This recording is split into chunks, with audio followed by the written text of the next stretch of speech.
Hello. Today, you will hear a story about a man's revenge. Many children had a passion for collecting things. We collected candy wrappers, various series of toys and so on. For me, this passion has grown into something more. From a simple childhood hobby, over time, I moved on to collecting more rare and expensive things. It was not just a hobby, my whole subsequent life was directly connected with it. Of course, initially, I could not buy expensive exhibits. My family was not rich, so I had to achieve everything myself. I had no commercial interest in this. I just liked becoming the owner of truly amazing things. I was fond of history and read many publications from different cultures of different eras. This knowledge helped me find a job according to my vocation. I was an expert in various antiquities. Over time, more and more often they began to call me to various events and to verify the authenticity of the most interesting artifacts. Quite serious people were considered with my opinion. These opportunities allowed me to earn decently and replenish my collection with new exhibits. And so my life continued among dusty investigations and searches. I didn't have much time for my personal life. And sometimes he spent time with friends whom he knew from school. We have been able to maintain our friendship over the years no matter what path each of us has chosen in life. My hobby brought me great joy, but still, like any normal man, I lacked female communication. More precisely, I wanted to find a life partner, but, unfortunately, I did not meet such a person. And so it was not for long. To my great surprise, there was a girl who could love me and respect my work. Her name was Athena. This beautiful goddess descended from Mount Olympus and lit up my life with her radiant smile. We met at an exhibition of ancient Greek artifacts. I heard the guide sloppily and implausibly describe these rare exhibits, distorting the history of their origin. I jokingly corrected the guide, embarrassing him with my much greater knowledge and clear commentary. In the group, the guide had Athena, who laughed. Soon she came up to me and we began an unobtrusive conversation. She liked that, despite my youth, I had a fairly deep knowledge in this area. In the future, our communication continued, and we moved on to a romantic relationship.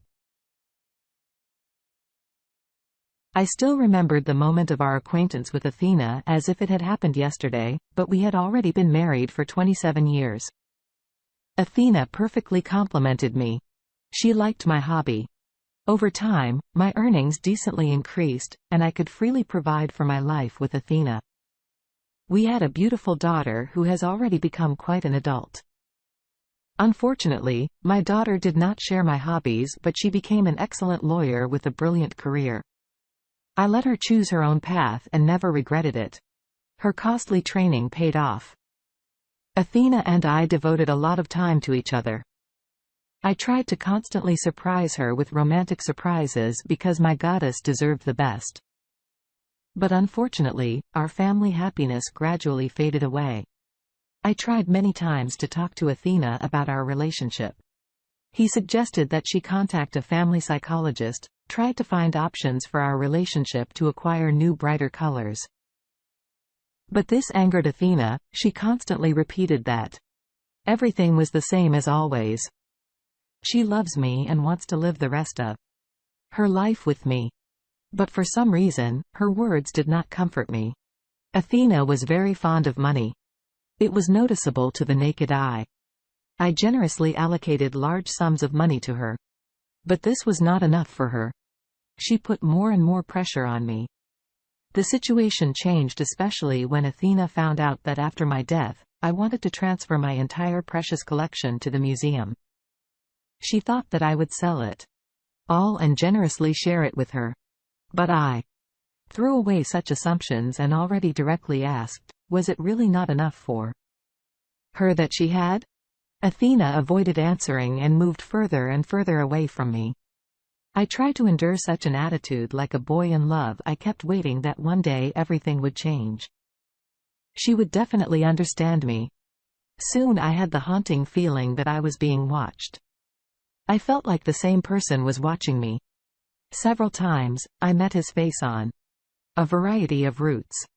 It seemed very strange to me.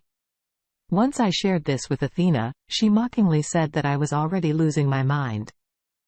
But the strangest thing was that after talking with Athena, this persecution stopped. At that time, I could not combine these facts together because my trust in my wife was immense. I could never think ill of her or suspect anything. Therefore, I tried not to attach much importance to these strange events. But one day, through negligence, Athena left her phone at home and left home. I heard a call and went to the phone. Some man called her on the messenger. I understood this from the avatar on the contact. I picked up the phone, but as soon as I spoke, the connection abruptly ended. It was very strange, perhaps communication interruptions. But even more strange was that the face of this man was very familiar to me. But I still couldn't remember where I'd seen him before. And a few days later, I remembered that it was the same guy that I saw in several places of my stay who, as it seemed to me, was watching me. This combination of facts brought cold sweat to my face.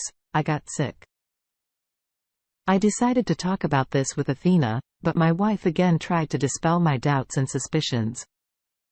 And this guy just helped her in one scientific work that Athena was preparing at the institute where she worked. But now I could not blindly ignore all these facts. Too many strange coincidences, something clearly happened, and my wife did not tell me anything. I had to figure everything out, and for the first time I felt distrust of Athena. When Athena was not at home, I called the masters who installed hidden surveillance cameras in the house and put a wiretap. It was very wild for me to resort to such measures, but I saw no other way out. In a couple of days, I had to leave for a week on a business trip. I warned Athena about this in advance. All this week, I felt like I was literally being eaten from the inside by thoughts about what was happening. A variety of options were scrolling in my head. I couldn't wait to get home. When I got home, I immediately went to the server where the weekly recorded video was stored. Until recently.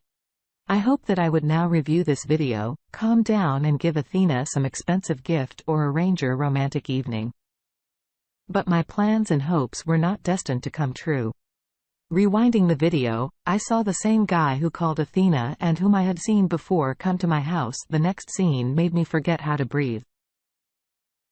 My faithful and loving wife had sex in various positions with this bastard. They did it right in our bed. A ball of barbed wire got stuck in my throat. Tears of their own overflowed my eyeballs and began to fall on my shaking hands. I grabbed my face and started rubbing it nervously. Eyes wide. I couldn't believe that all this was actually happening. But that was not all. What I saw and heard further just killed me. I would never believe if someone told me, but here I saw and heard everything myself. After a storm of entertainment, they lay and discuss the future robbery. They wanted to steal my collection and run away, wrap me around their finger. This shocked me. I sat for an hour or two trying to take it all in and digest it. Then I started running around the room trying to find a way out of this situation. And soon it dawned on me that I had been betrayed, worried and spat out, like chewing gum, which I was simply tired of chewing. I gathered all my emotions into a fist and realized that I must repay them, make them suffer. Soon, Athena was to have a presentation at her institute. She was supposed to personally conduct this presentation, and I prepared my gift for her. In the morning, I told Athena that I also want to attend this event. She smiled and said that she would be happy about it. A lot of people gathered in the assembly hall. They were famous scientists, Athena's employees, the press. I took a seat behind all this crowd. Soon the presentation was to begin. Athena entered the stage and delivered a welcoming speech. Next, she walked over to a large white canvas on which a presentation from a directional projector was to be transmitted. But instead of the slideshow prepared for her, her violent sexual entertainment with her lover was reproduced. The hall was filled with cheers. Athena screamed in confusion to turn off the projector immediately, but I got up from my chair and began to loudly clap my hands, congratulating Athena on her brilliant presentation, and she looked at me with hatred. I changed the memory card in, advanced, and I knew exactly what was about to start. After this scandal, Athena was kicked out of the university. But she fooled again, relied on her lover who was following me to find out how to get into the storage room with the exhibits. I deliberately left the security shutdown day in a prominent place so that the bastard pecked. At night, a whole brigade drove up to the vault. The guys approached the abduction with great responsibility. But their plans were not destined to come true. As soon as they entered the vault, they were surrounded by the light from law enforcement lights. All participants were forced to lie on the floor and put their hands behind their heads. Among these bastards was my wife's lover. I informed the police in advance about what was to happen, showed the plans recorded on video. Therefore, these guys were already waiting here. Legally, I approached this bastard and asked where my wife was. He confessed. I pulled up to a house on the outskirts of the city. I had the keys and I opened the door. Athena ran out to meet me, but stopped in fright when she saw me. I said, "So you played it out." He threw a wedding ring at her feet, which rolled under the blue and red lights of the police cars that were already around the house. In court, their guilt was fully proven. I looked with disgust at Athena when she was taken out of the courtroom with her accomplice. It was bitter that my other half was greedy and exchanged me, my daughter, and everything bright that was in our life for money. But my life went on. I went on a tour of the world, which I had been planning for a long time, and I went with my daughter where we had a great time erasing false memories from memory. Dear listeners, your support is very important to us. If you like our story, please like, comment and subscribe. It's very motivating for us. We need your feedback to improve our content.